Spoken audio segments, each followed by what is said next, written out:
Hi, my name is Alyssa Missa, and I am a Learning and Enablement Content Specialist. I have the lovely pleasure of being your guide for the next 3 to 5 minutes as we review some of the most common and customizable features available to you as it relates to report parameters from the P&L screen in ProfitSword. Reports in ProfitSword are set to default to a certain set of parameters. However, as a user, you can change the display parameters of a report so that it displays different data. To start this process, you will simply select the Options icon at the top of the P&L report screen. Once selected, the parameter box will appear. The items that are available in the parameter box will vary based on which report you're currently viewing. From here, you may select the parameters for the data you want displayed on your report, and then you will simply select OK. Now, let's take a look at some of the most common options that are available in the parameters box. There are 3 general option categories for most reports: key report options, style options, and data and comparison options. Let's take a look at the most common options under each category. Under the key report options, you will see the property list drop-down. This drop-down allows you to choose the property, site, or a group of properties. For example, if your organization grouped its properties by regions, you can choose to display the report for that selected region. The key indicator drop-down allows users to choose a data set for comparisons. For instance, by choosing the percent of revenue option, a new column would appear displaying the percent of revenue in comparison to the income amount. The value types drop-down allows users to select the type of data displayed on the report.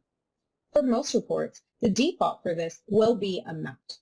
If desired, you can change the value type to another option, such as stat or rate.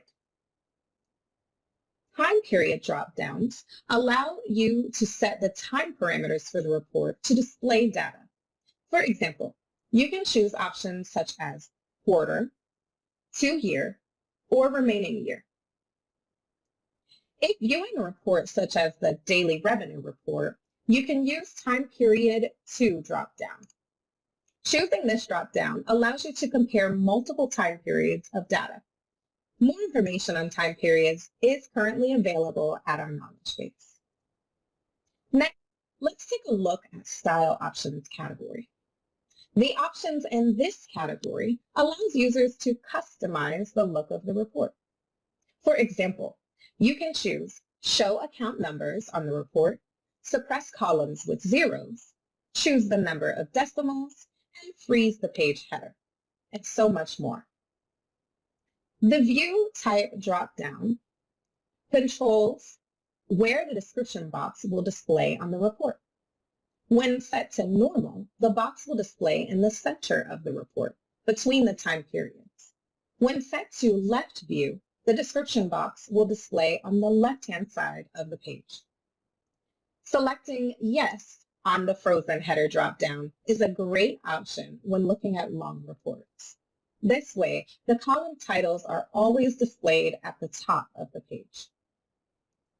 Finally, let's take a look at the data set comparisons options.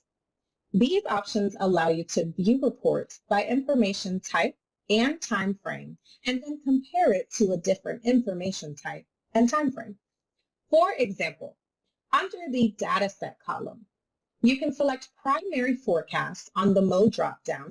You can also select none under the time frame drop-down, and then in the comparison column, you can compare it to your budget with a custom offset of 12 months back.